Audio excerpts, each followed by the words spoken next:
So hello everyone and welcome back to my channel. So I've just spent 6.5 weeks travelling through New Zealand, both the South and the North Island, in a camper van, and first off it was just absolutely incredible.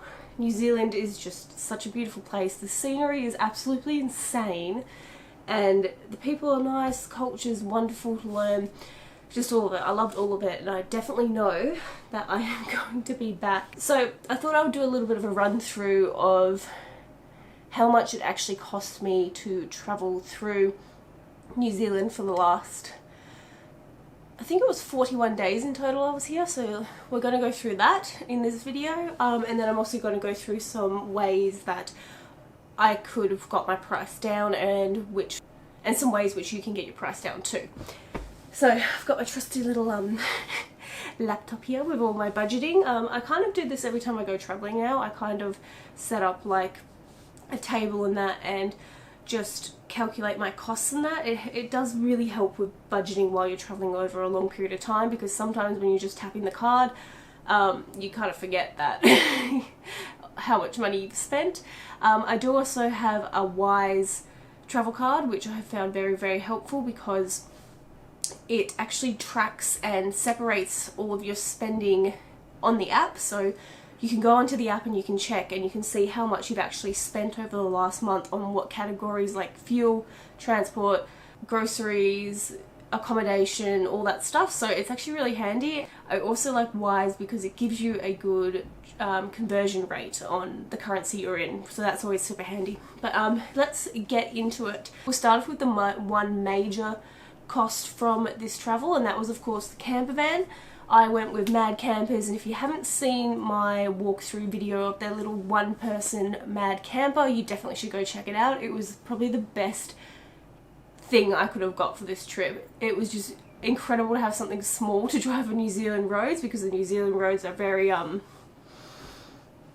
they're very windy. If you're from Australia, you're not going to be used to it at all. So yeah, I'll link that down below and up here, and then you can go check that out if you want. So full disclosure, I was working with these guys, so I did get a bit of a discount on the camper van.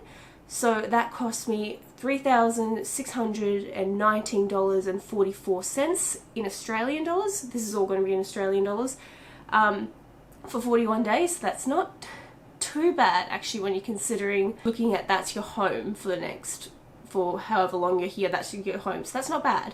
So that was the big cost. Then we'll go on to fuel. So I actually did not spend as much on fuel as I thought, because the current price of fuel in New Zealand is about $2.50. That's the average, and that's in your NZD. It's about $2.40 or something Australian, I think it is. Probably did that wrong. I'm not good with conversion rates.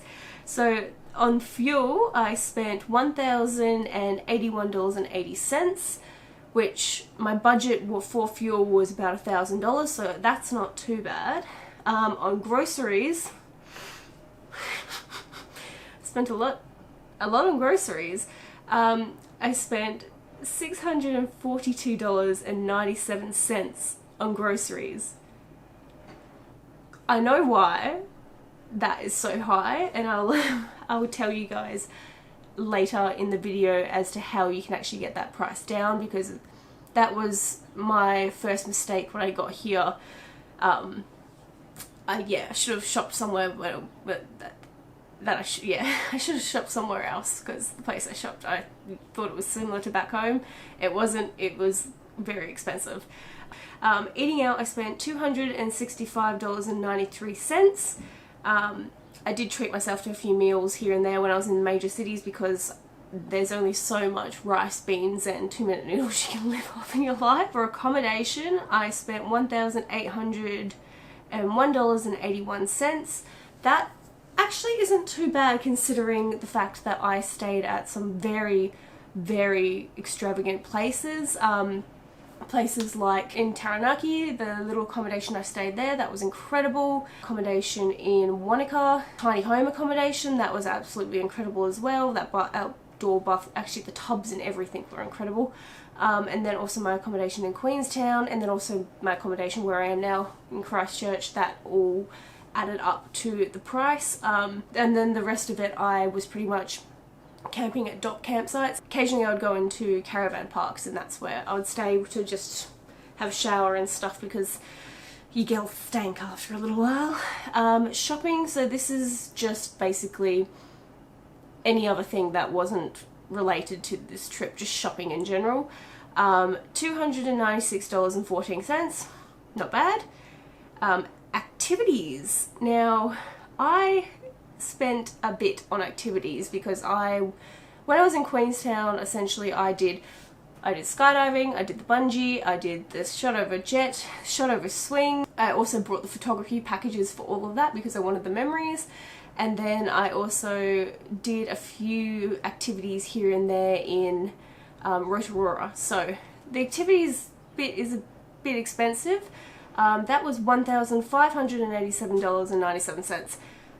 Again, not that bad, seeing as how the amount of activities I actually did. And then the last category is Ubers, and then also contact. So my Uber was $89.45 again, and then my SIM card cost me $104.75. The SIM card I went with was Spark, and I do recommend that you go with Spark. I brought their Travelers Pack, which gives you about 100 gig of data.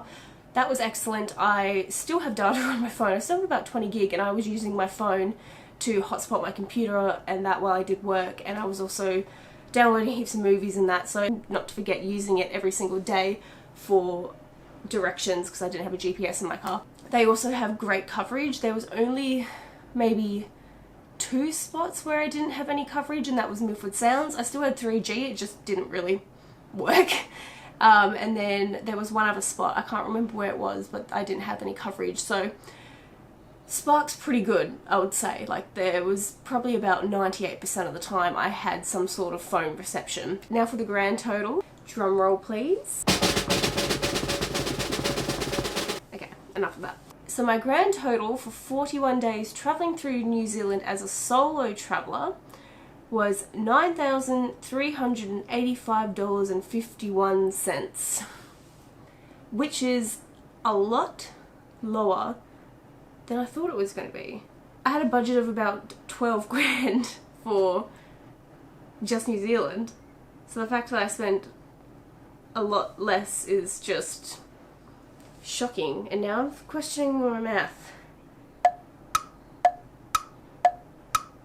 I don't know. Anyway, that was the price.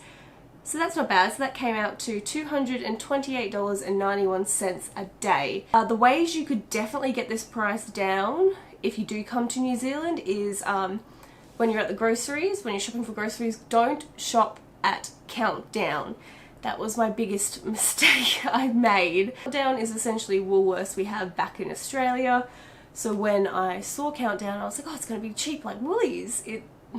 It's like the bougie place to go in New Zealand, so don't shop there, because my first shop was like $178 or something, and I literally only got like a few items, and I was like, oh shit, that's expensive. And then I shopped at New World and Pack and Save, and just the prices were so much cheaper. Also, probably only $50 of that was alcohol, because alcohol is really cheap here, especially ciders and wine and beer. So I brought just a 30 pack of ciders, and that was pretty much all I drank for the whole trip. And eating out, you could definitely, this is a category where you're either going to spend more or less. It depends if you like eating out.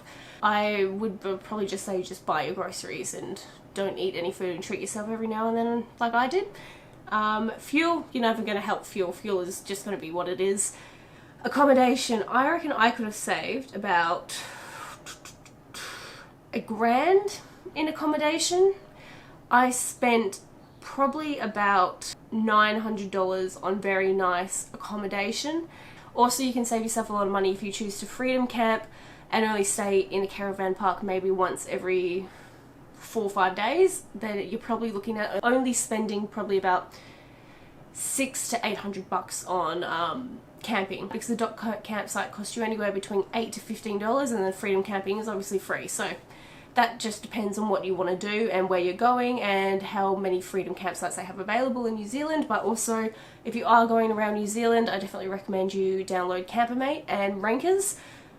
They give you the best options for campgrounds around your area, and they also tell you where, like, to fill up your gas, where you can get a shower, where your dump stations are and everything. They're very handy to have, so make sure you download those. Activities, again, this is a category where you can spend a lot less money than I did. Like I said, I wanted to really experience Queenstown, and there were so many things I wanted to do on my bucket list, so I definitely just didn't hold back there. And you can also probably get that price down if you decided not to go for the photos and the video packages, like and then Ubers and a sim, you can't help that really. So all in all, I'm actually not mad about that price. And yeah, it just doesn't feel right though. It doesn't feel right because I felt like I spent so much money here than I thought I was, and now that I'm looking at this, I'm like, maybe I didn't. So that is going to conclude this little like budget video. As if you have any questions about anything to do with New Zealand and anything to do with cost, please just let me know in the comments and I'll get back to you as soon as I can. That is going to conclude this video, guys. Like always, if you like my videos, make sure you click the like button and the subscribe button, and make sure you hang around because I'm actually heading to Tasmania next for 2 weeks, so can't wait to show you guys all that. But for now, that is all. Bye!